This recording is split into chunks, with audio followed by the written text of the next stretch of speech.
lunch. The Commerce Secretary, Wilbur Ross, in the 12 noon hour. This is Bloomberg. Good morning.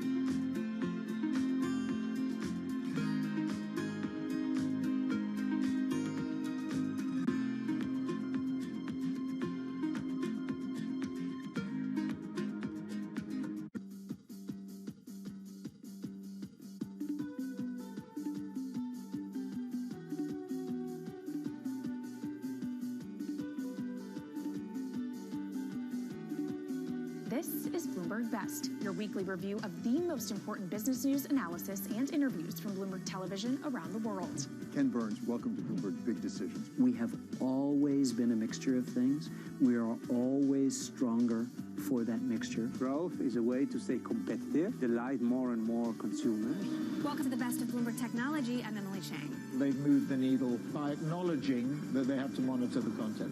What is one word of advice you'll take with you? Learn how to listen. And that is certainly something that has served me well. Ankiti, where do you go from here? It's a huge market. It's a huge opportunity. I want to go 100x from here. Our philosophy is to partner where we can and stand apart when we should. This is a market that over the past few weeks has made it clear it wants to go higher. It got a little spooked by the idea that geopolitical tensions are rising.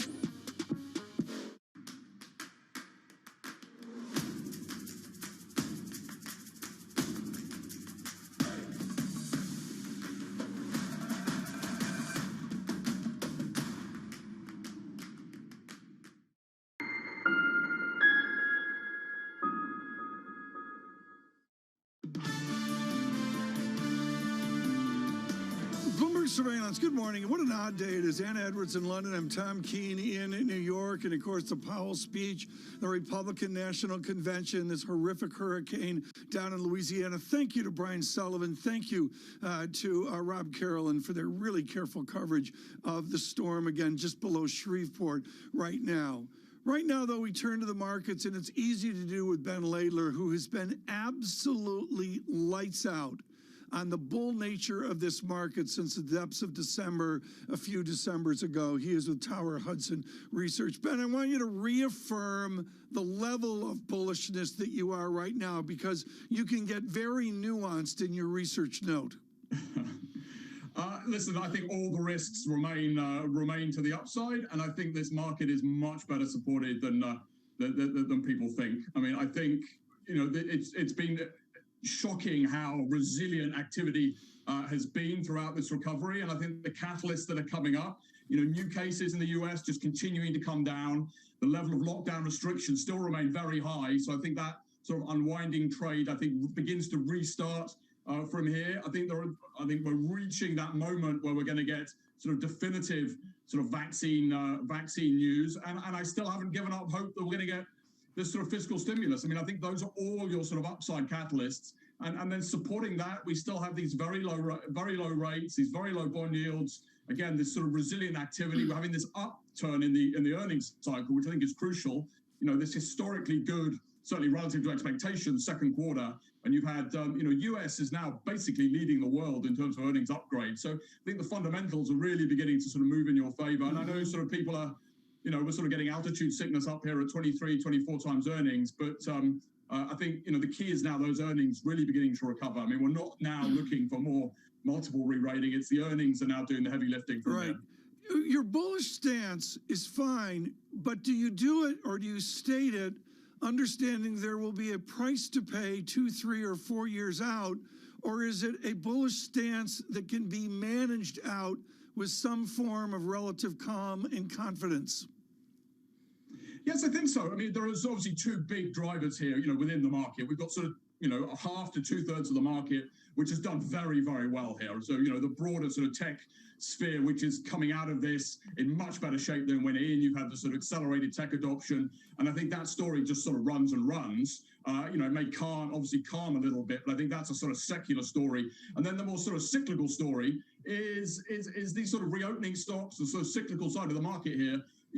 These stocks are essentially have zero margins right now. Earnings have absolutely collapsed. And this is where we're seeing the upside leverage, the operating leverage, the earnings revisions. That's what's leading there. And I think, that's a story that has barely started. I mean, these stocks, have actually been lagging or haven't been outperforming. I think that's the sort of story from here. And that's a 12 to 18 month story at least. So I think, the driver's a little bit different, but I think both of them are reasonably positive. Ben, good morning. What about debt levels, though, for corporates and for governments, and unemployment levels, and all the disconnect we've seen between those dynamics and what we're seeing in stock markets? Do those negatives, do those drags ever catch up with the stock market, bring it down, clip its wings?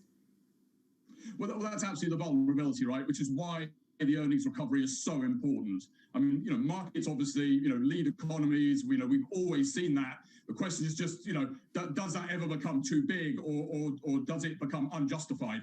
But, now we're beginning to see the earnings pick up and follow the market. As long as that continues, I think this market's fine. I mean, we can argue about sort of,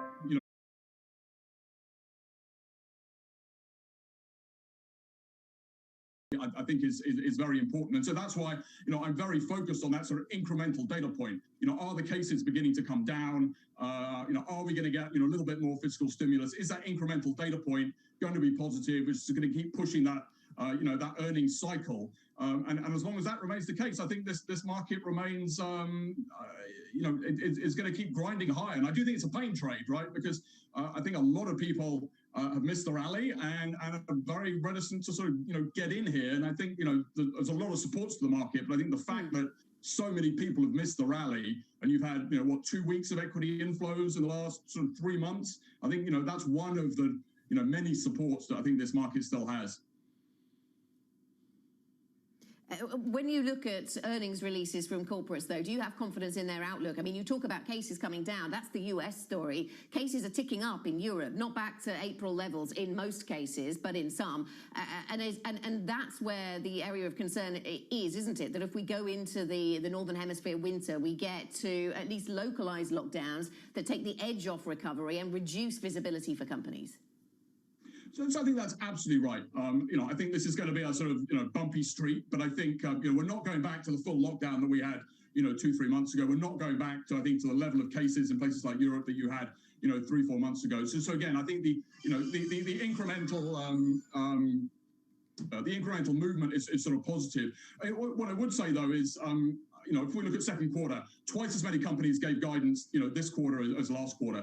So, that guidance may be wrong, but I think, the fact that more companies sort of have the comfort to do that, again, I think it just tells you that things are getting slightly less worse. The incremental data point, the incremental level of visibility is improving. And sorry, the final point I would make here, remember, economies are not, stock markets are not economies. 2/3 of this stock market, is reasonably resilient to the virus. I mean, obviously they'll do slightly better if the virus disappears, but they're reasonably resilient. It's that 1/3 of the market, that sort of cyclical side of the market, the reopening trade where, earnings have vaporized, margins have gone to zero, which I think is most impacted. But I think the risk reward there is very positive because we all know things are terrible for those stocks. They've underperformed by 90% versus the work from home stocks. Their margins are zero. We all know it's bad. And I think the sensitivity is sort of on the upside to things getting a little bit better rather than the other way around. Good to get an update. Ben Laidler, thank you so much. Tower Hudson Research. Folks, I can't say enough about how he was out front in December of, I believe now, 2 years ago, that horrific Q4 that we had. Please stay with us. Chairman Powell at 9:10 a.m. Of course, Michael McKee with our expert coverage. Look for that. We begin at 9 o'clock. This is Bloomberg.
esta manera me gustaría decirle a los empleadores que fueran más humanitarios con sus trabajadores, que les hagan valer sus derechos.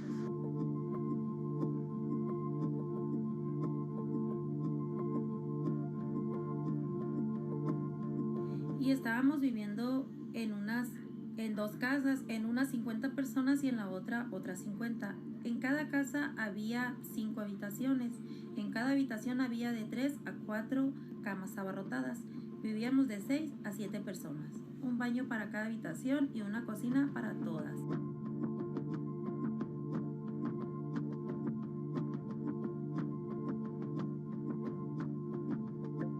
Una vez que nos atendieron en el hospital, al salir nos avisó una compañera que ya nos habían reportado a migración. Gracias a Dios ahorita de salud yo estoy muy bien, pero en lo moral no estoy muy bien, porque a causa de esa enfermedad yo perdí todo, perdí mi trabajo. Yo creo que mi caso resulta un gran problema de cómo las personas migrantes estamos en riesgo de explotación por parte de los empleadores.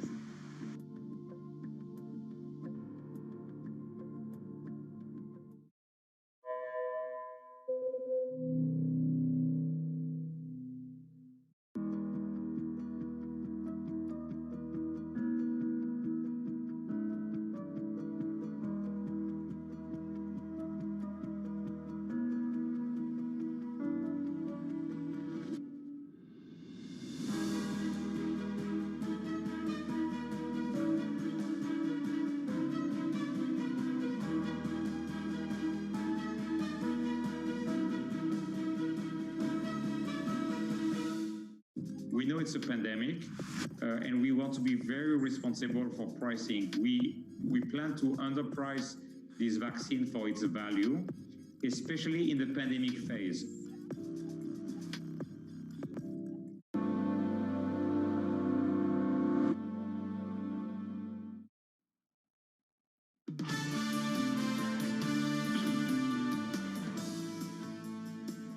I'm Anna Edwards in London with Tom Keane in New York. Quick look at the data then, Tom, and European equity markets down 0.25%. Rolls-Royce falls in London. It's exposed to the aviation sector, so we know the story there. We're waiting for Jerome Powell, aren't we? I read this morning, Tom, we're waiting for a bevy of central bankers at the Jackson Hole Symposium. Is that the right collective noun? I'm not sure. Yeah, bevy's the right word. And you're absolutely right, Anna Edwards, that it's more than just Chairman Powell, although we'll see that in the 9 o'clock hour this morning. A nervous market here, 10-year yield from 0.70 into a 0.68 in 2 basis points over the last, say 18 hours. Oh, well, I'm watching the real yield negative 1.05%.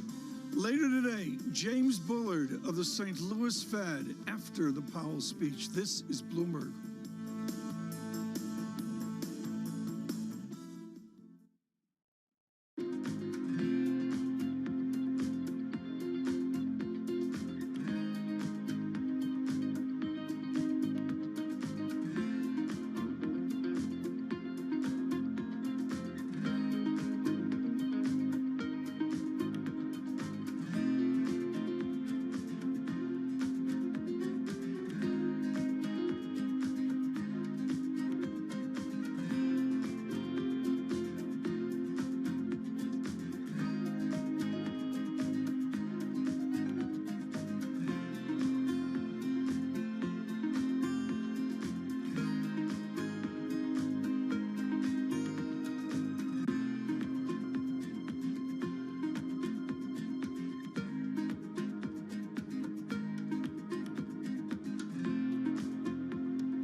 The Boston Symphony Orchestra presents BSO at Home.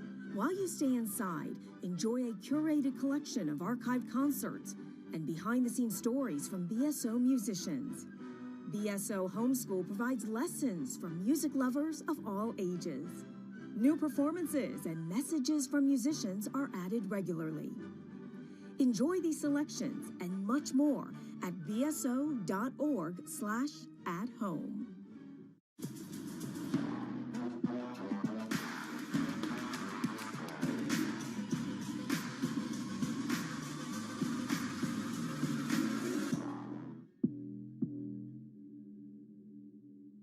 Give you a sense of the real-time action. The 10-year yield tumbling now 11 basis points, so continuing in this knee-jerk risk-off feel.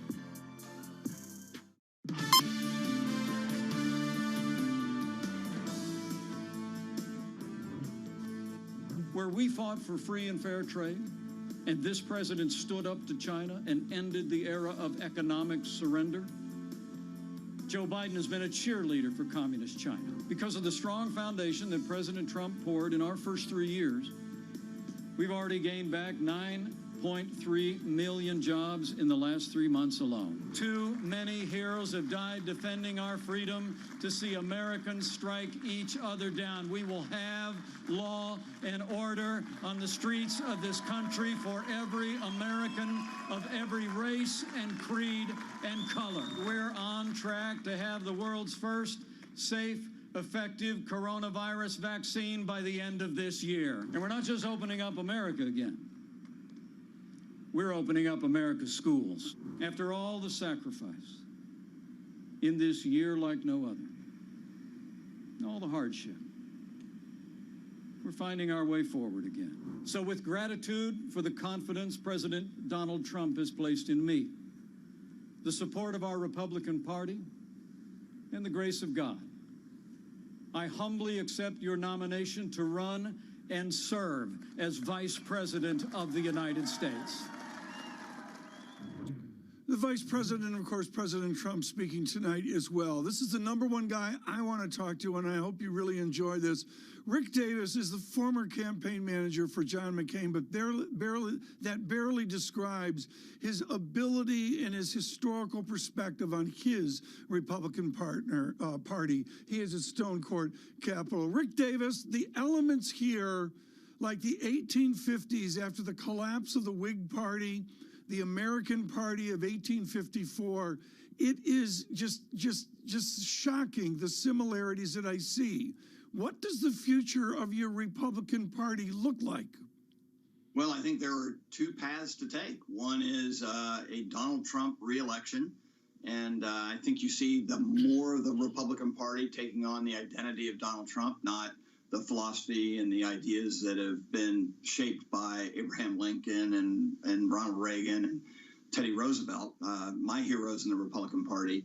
But if Donald Trump loses, you have an opportunity in the Republican Party to reset, find new leadership, and try to get back to some of the ideals and philosophies that shaped it with those great leaders. How do you reset after what you've seen for the last 3 days, the discreteness of this message versus the Republican politics of 6 years ago, let alone Lincoln of 1860? It's extraordinary, the separateness. It is, but look, in my political career, I really got started as a young political operative after Richard Nixon left office. We thought at the time it was curtains for the Republican Party. You had a corrupt president who had been forced to leave office. We lost a lot of elections across the country that next year. Jimmy Carter reigned supreme, and that ushered in an era of Ronald Reagan and conservatism that really governed the country for almost 25 years. So the good news about politics is there's always a second chapter, but you got to be willing to work at it. And that's a big question, is will the political leaders within the Republican Party take a look at this situation and realize they've got skin in the game and have to do something about it? Good morning to you, Rick. So these parties do reinvent themselves. We see that in many parts of the world. I'm sitting in London, and that's certainly the case here. What do you expect to be the impact of what we hear from President Trump later on today? Do you think he can still win this, essentially, or do you go with the polling suggesting that Biden is in the lead here? Well, I think you got to sort of dig into the polling a little bit. One of the things that's going to be happening, and by September 4th, a couple of states are going to start voting, Arizona and North Carolina. You have close races there. Donald Trump is within shouting distance in most of the public polls. He'll claim in his private polls that he's actually leading in those two states. So there are battleground states that are going to start to actually go to the ballot box in a very short period of time, and he's competitive. Now, whether he can turn the tide overall is going to be a big question. He's been fighting for the suburbs this entire week, part of this dystopian philosophy that he's preaching, that these protesters are out there creating crime and opposing the police, is to scare the suburbs into thinking that without his law and order agenda, they're naked to that aggression. And so whether he's actually able to do that tonight, to sell that effectively, yet at the same time trying to paint a picture that the last 4 years has been successful, is a real trick. But we've seen people doing it all week. I do think the convention's been effective in selling that. Whether they're effective with voters is another question. How do you deliver that message, though, Rick, without just making the whole thing about fear? Is there an opportunity for optimism if that is the message he's trying to put across? Well, it's interesting. I think you can take a lesson from Vice President Pence's speech last night. Coronavirus has been handled extremely well in his remarks, in the sense that, the government reaction to it was very effective. We've been effective all around the world, stopping aggression, ISIS and China and places like that. And yet at the same time at home, our cities are burning, the rioters are looting, and without their sort of control and law and order position, all hell would break loose. It's a very strange way to approach the election, especially at a time when polls show that people think the country is on the wrong track, and it's on the wrong track with their leadership. So Trump's got a very narrow band to operate in today, and we'll see what he comes out with his speech tonight, but it's not going to be easy. Rick Davis, one final question. All my radar's up because everyone I talk to is focused on the suburban voter. Where's the Rick Davis study right now? Is it the suburban voter, or should we take another look at a different part of this electorate? Well, I think there's a number of things. First of all, Donald Trump rode to office on the backs of blue-collar whites who abandoned the Democratic Party and voted for him. So part of what we've heard this week at the convention is trying to keep them tight. A lot of those blue-collar whites are Christian evangelicals. And so you saw a lot of talk this week about how Donald Trump has been the protector of the religious right. And so that's been a box that people haven't talked much about, but it's been a very important aspect of this administration. Last night, you heard Pence talking about the embassy in Jerusalem being moved, talk about conservative judges, talking about anti-abortion legislation. I mean, all these things are to pump up that group. If they are not enthusiastic, and you can make an argument that they wouldn't be enthusiastic about the way Donald Trump's conducting himself in office, you start to lose the base. So the first order of events for this week has been to cover that. Rick Davis, thank you so much. Greatly appreciated. Never enough time with Mr. Davis. Stone Court Capitol, and of course his work for Senator McCain over the years is noted. Tonight, 9 p.m., David Weston with our coverage of the Republican National Convention and the speech by the President of the United States. With our news in New York City, here's Ritika Gupta. Thanks, Tom. Hurricane Laura is battering Louisiana with high winds today. It also brought it the threat of a catastrophic storm surge and flash flooding. The storm came ashore near Cameron, Louisiana, with maximum winds of 150 miles an hour. That made it one of the most powerful hurricanes ever to hit the state. Winds have died down some. Still, Laura may cause $15 billion in insured losses. There are concerns that some areas could be uninhabitable for months. The CDC is defending new controversial guidelines on coronavirus testing. The guidance says that asymptomatic people may not need tests. Many public health experts say it's a wrong turn that could restrict the number of tests performed. The CDC says the change was not influenced by the White House, and it's meant to clarify the limits of testing. Tension is rising between the U.S. and China over the South China Sea. Chinese forces fired 4 missiles into the disputed waters. At about the same time, the U.S. imposed trade and visa restrictions on Chinese companies that helped set up outposts in the region. The founder and chairman of electric truck startup Nikola is giving his first 50 employees $233 million of his own stock. Trevor Milton is making good on a promise he made when he hired the workers. According to the Bloomberg Billionaires Index, Milton is worth $4.6 billion. Global news 24 hours a day on air and at Bloomberg Quick Take, powered by more than 2,700 journalists and analysts in more than 120 countries. I'm Ritika Gupta. This is Bloomberg. Anna, Tom. Ritika, thank you so much. It is the call of market economics for 10, 20, even 30 years. It is the call of Gary Shilling for disinflation and in goods outright deflation. It is a perfect day to speak to Dr. Shilling. We do that next. This is Bloomberg Futures, -7.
Some things you see coming, some things you don't. The trick is to be ready for anything. Pablo from Infrastructure Support is working every day to keep essential market data flowing seamlessly. We keep on, so you can keep on.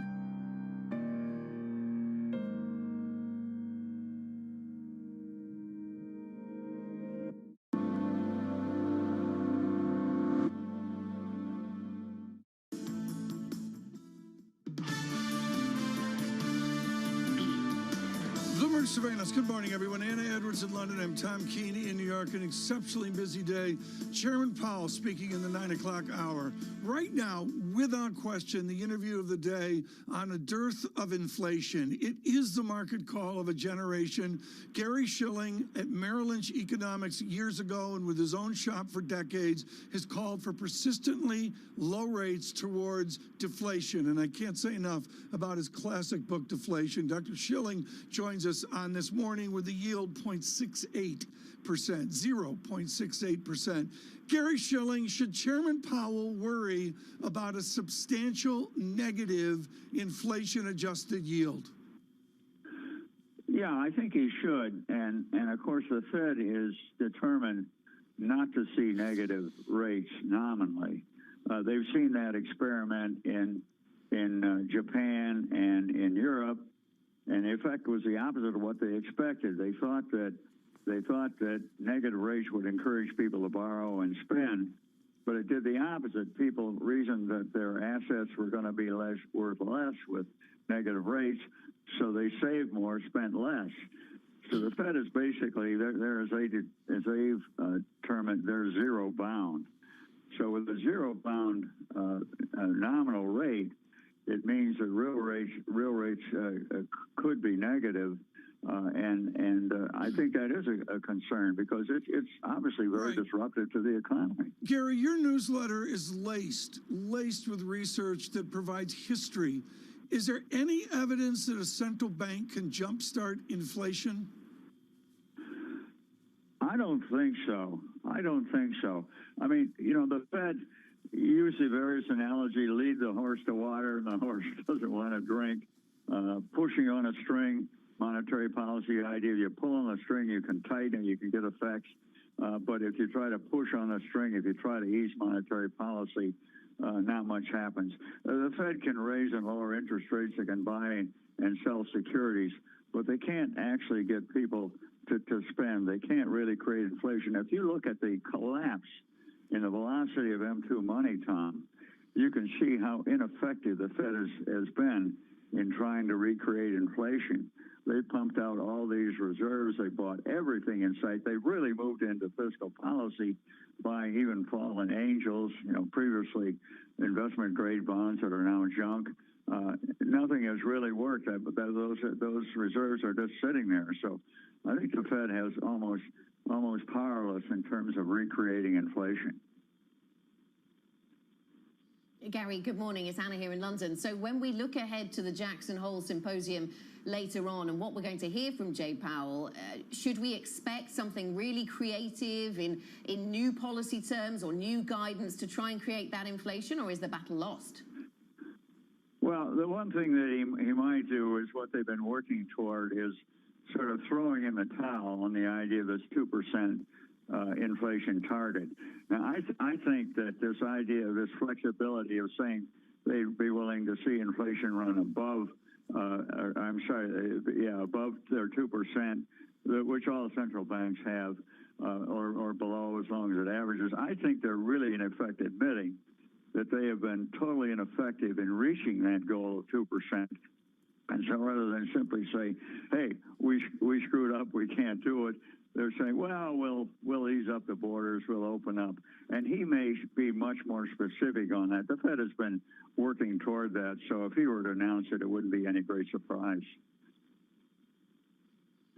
And Gary, is there danger in the Fed suggesting it will allow the economy to run hot? Do you see any danger for the bond markets, for inflation ahead? Not really. I mean, we're in a world of global excess supply, and those are conditions in which you have downward pressure on prices. The only way you could really get inflation, in my view, is if we were to ring the country with protectionist tariffs completely, and then embark on the continuing huge monetary and fiscal stimuli. In that case, you're creating excess demand, you're limiting supply, and the result would be higher inflation. But as long as there's any semblance of globalization, I just don't think it's likely. Not likely, but, never say never. Gary, thanks so much. Gary Schilling, a Bloomberg opinion columnist also. Thank you very much for joining us. Up next on the program, Jason Farley, Johns Hopkins professor of nursing and infectious disease, trained nurse epidemiologist. We will get into the latest news flow surrounding COVID-19. This is Bloomberg.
we are above forecasts. 1,800,000 jobs is the total non-farm payrolls, with 17,000 additional jobs added in terms of net revision. You still got 1.8 million with a big decline, almost a full percentage point drop in the unemployment rate, which will move to single digits easily in the summer and fall. Leading up to this data, there was a lot of reason to suggest that the pace of increase had slowed. And in fact, what we see in this data is, of course, it has slowed. But the good news is that it is continuing. And it is continuing despite some slowdowns that we're seeing around the country as a result of an increase in cases. People tend to focus on the growth rate. The big issue is the depressed level of spending and income in the economy, which is reflected in the level of the unemployment rate of around 10%.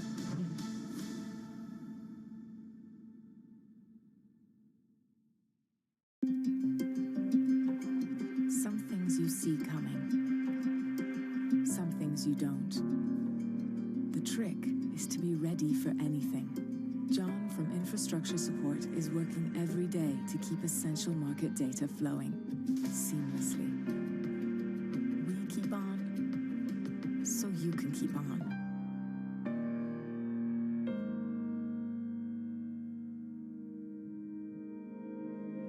Well, it's really a reminder, isn't it, just how sensitive the markets are to any commentary about trade. We did see some pressure on the yuan, we did see some pressure on the futures. That is now being reversed.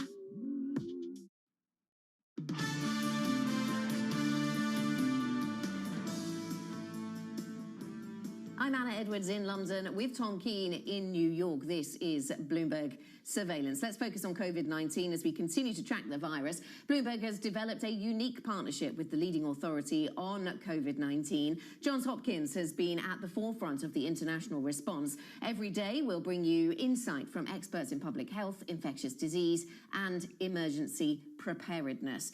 Let's bring into the conversation then today Jason Farley, Johns Hopkins nursing professor. Jason, very good to speak to you. I've been reading headlines over the last 24 hours that talk about changing the rules for who's going to get tested in the United States, testing fewer people perhaps who are asymptomatic. What would your guidance be on the sense of that kind of policy? Yeah, well, one of the most important things about testing people regardless of symptoms is that they can know and change behavior, right? So if you think you've been exposed, getting tested regardless of symptoms is a really important public health measure so that you can modify your future exposures and contacts. So I sincerely disagree with the CDC's decision to roll back testing. You disagree. And what about the relationship between quarantining and testing? Let me ask you about that, Jason, because just in conversation in the last few days, it's come up often, the number of people who seem to think that if you get a test, you can get behind or you can get away with breaking quarantine rules. And I'm speaking sort of about no specific geography here, but where rules exist that say you must be quarantined for 14 days, some people suggest if I get a test, I don't have to do that. What is the science behind that kind of thinking? Well, it's actually not good science. What people are saying in that regard is, I've been exposed, I'm going to go get a test, oh, I test negative, and therefore I can ignore the 14-day quarantine. And that's just really bad thinking, because we know it depends on, your state in which you're in post-exposure. We know that the virus often after exposure is somewhere between 4 to 6 days after exposure do you develop symptoms. And so if you test too early, you're likely to test negative. If you test way too late, you might also test negative. So it really depends on where you are in that spectrum of infection. Now, if you're testing too late and you're already recovered, then that's one thing. But if you're testing too early, you may not yet have symptoms. You may not actually have enough virus to test positive. And it really is just really bad thinking. Jason, we're learning more all the time about this virus, of course. And one of the things we seem to be learning is about the aftermath, about how recovery takes place and how long it takes. I was reading about how people who've had coronavirus very severely can suffer for a period from brain problems, nerve pain, memory, sleep, dizziness, all of these things being disrupted. Is that something that you're seeing, that we're learning about all the time, I guess? Indeed. I've got personal patients who have now tested positive for the virus repeatedly for long durations. And in those patients, the fatigue is really where their symptoms have been most pronounced, continued and ongoing fatigue. And that's common, early in a viral infection, but it tends to wane and not last for very long periods of time. This virus is a little different there. The neurologic complications, sometimes patients have prolonged loss of taste and loss of smell. We've seen other complications in which patients have, small little blood clots where their skin turns blue or have some discoloration, which can linger for a little while. So there have been a myriad of both neurological and non-neurological symptoms that stay with patients for quite a while. We will all be hoping, of course, that we don't see during the Northern Hemisphere winter another substantial pickup in infections, but many people suggest that seems likely. How much better at treating coronavirus are we now, Jason, as compared to earlier on this year? What percentage better are we at treating this? A percentage is hard to say, but we've certainly gotten some therapeutics that help to reduce symptoms, reduce hospitalization with remdesivir. We've gotten details on dexamethasone, the steroid, reducing severity in really ill patients who require mechanical ventilation. We've gotten a large data set that says that early use of convalescent plasma may be beneficial, although that was not in a randomized controlled trial. And then we have some things that we know don't work, right? And so from a therapeutic perspective, once infection occurs and you have significant symptoms, we've made moderate progress, maybe 20% better, I would suggest, if I have to put a percentage on it. So by no means do we have a good enough armamentarium to prepare us.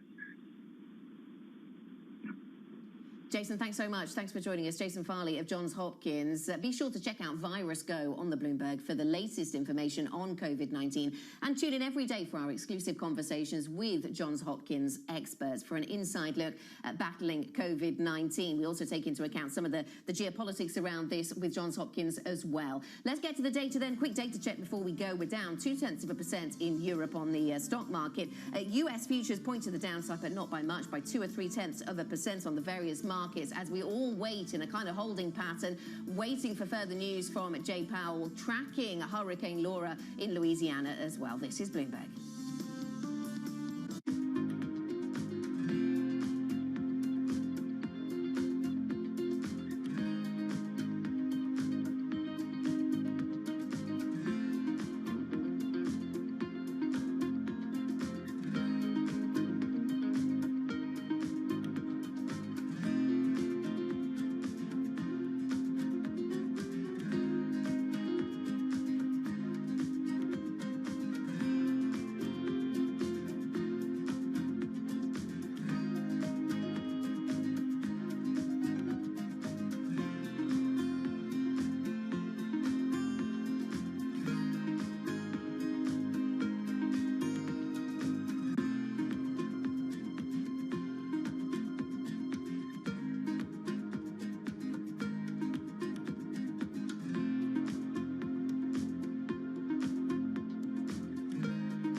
True diversification.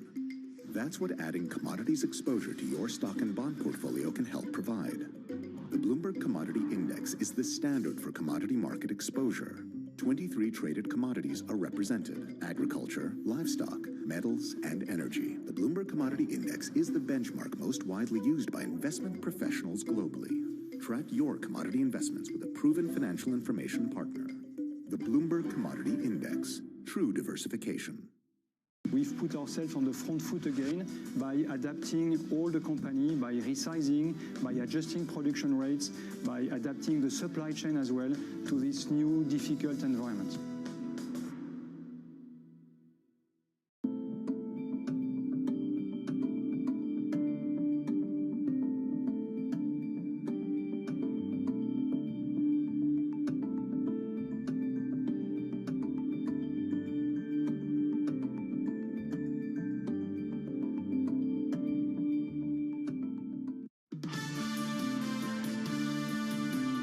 Looking for continued improvement in the economy, but the pace will probably slow down now that we've had this quick rebound. If we don't get it, we're looking at the possibility of a double-dip recession, Q4, Q1, and further negatives on wage inflation. They're going to keep rates at zero for a really long time, maybe forever. This is a secular downtrend in the dollar that could be 10, 15, 20% over a 2-year period. There is a certain logic in the market doing better than the economy here. This is Bloomberg Surveillance with Tom Keene, Jonathan Farrow, and Lisa Abramowitz.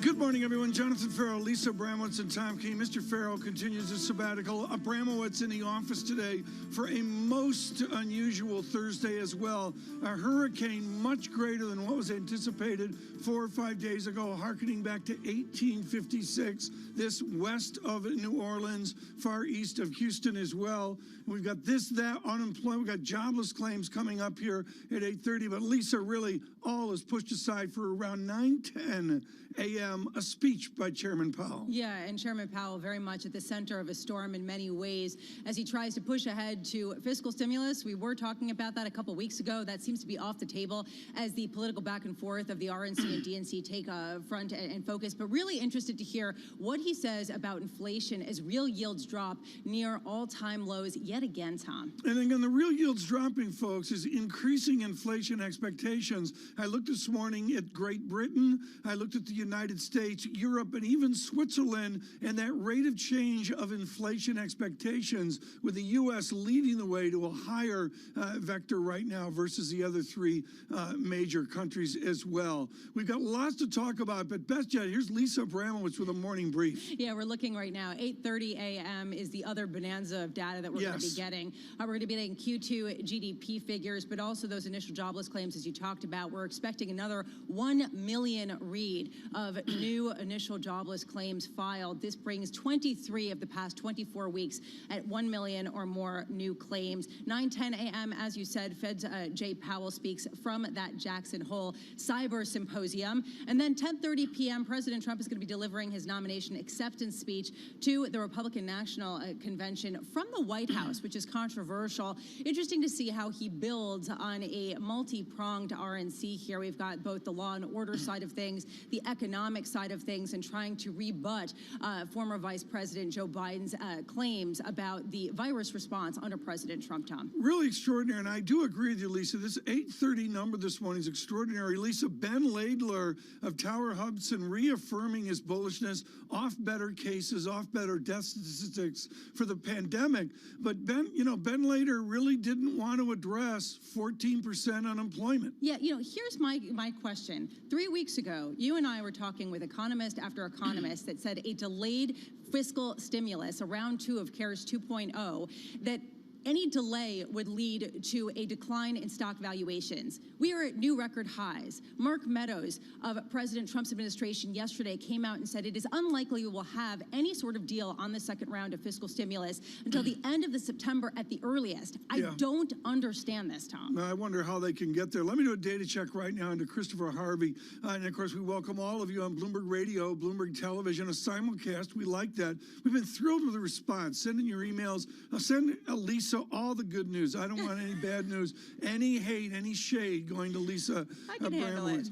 Futures -7, Dow futures -75. I'm going to call it a churn. The VIX 23.29. And do the math, that nominal yield 0.68, inflation expectations, and you end up with a residual, the real yield -1.05%. It'll be interesting to see how that reacts off the news. Michael McKee, of course, leading our coverage there on Chairman. This is a suntan.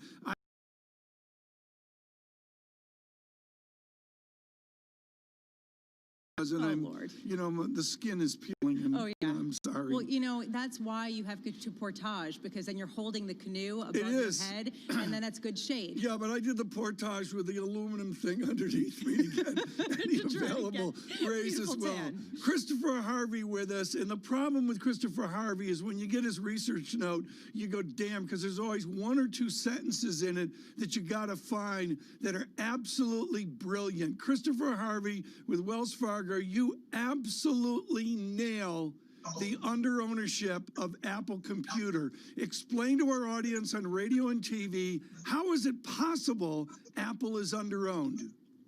That's the great question. It's something we've been monitoring for about 2 years now. And we've been scratching our head why PMs really have been underweight Apple, or institutional PMs have been underweight Apple. We'd walk into an office, we'd talk about the underweight, and PM, whether it was a growth or a core PM, would say, I don't care. And we'd say, but you should. And they would just say, I don't care. Apple's not a growth stock, not my portfolio. Let's move on. And now a lot of people are scratching their heads saying, how did Apple get to where it is at this point in time? And that's one of the reasons why we think it continues to grind higher. What is the behavior of active managers as they end a quarter end, whether it's September 30 or 12/31/20? Are they? Is this the correct word? Are they forced to buy these high-flying techs? Well, I don't know if they're forced, but you do see, or you do hear a lot of the risk PMs, it's not risk PMs, but risk managers knocking on the door and saying, you told me 2 months ago, you told me 3 months ago, you were going to tighten this up. You told me that Apple was going to pull back. It hasn't. We need to do something now. And the other thing is you have cash laying on the balance sheet, or you have cash laying around in the portfolio. You have to start equitizing that, because what's happening is relative performance is beginning to decay, and it's been a pretty good year for a lot of the managers, so they want to keep that from happening. There's a conflation going on between under ownership of Apple and under ownership more broadly of U.S. stocks. Can we make that conflation? Can we say that the reluctance to own more Apple shows the reluctance to have a heavier overweight in U.S. stocks? Well, there's a couple things going on right now. So I think one of the things that's happening is we're seeing this move to passive, right? So people are starting to get more Apple into their portfolio. They're just doing it a different way. The PMs, to a degree, are forced, but the asset owners aren't waiting around for them to make that move. The other thing, to your point, is we've seen this rally. We've talked about a summertime melt-up of 10% plus. We're there. And people have been brought kicking and screaming to this thing. And now, as we look at this thing, we're not saying, okay, it's time to get off. It's time to leave the party just yet. We think a lot of the good news is priced in, but this is a time where people get squeezed in. This is a time where funny things do happen. I'm really confused, Chris. We were talking 3 weeks ago, 4 weeks ago, with economist after stock trader who said, if we don't get a second round of fiscal support, we will see stock prices go down. They are at new record highs. Why is this happening? Well, I think that's why they're economists and not portfolio managers or equity strategists. The second thing that we're seeing, what we've been saying is the reason for the run-up is things are getting less bad, and they continue to get less bad. Anecdotally, when I drive around, there are more people on the road. When I walk around, there are more people in restaurants. So the economy is slowly grinding higher. You still have basically 0% interest rates. You have credit spreads that have tightened dramatically. You have funding widely available, and you're still having pretty good reports from many, many companies. So I think that's really what's going on. And the belief is that ultimately something will get done. Chris, I want to pin you down on a percent move up in SPX. Michael Purvis is modeling under 7% lift in SPX. How do you feel? Wells Fargo, can you quantify single digit or dare I say double digit up for the market?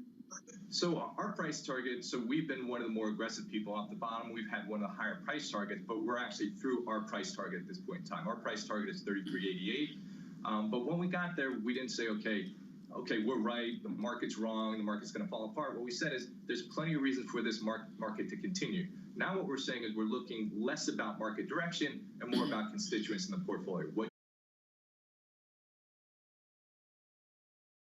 Jay Powell's going to talk about inflation, but we've been talking about inflation for the last 10 years. And the issue that I have is we flooded the market with liquidity in the United States, globally.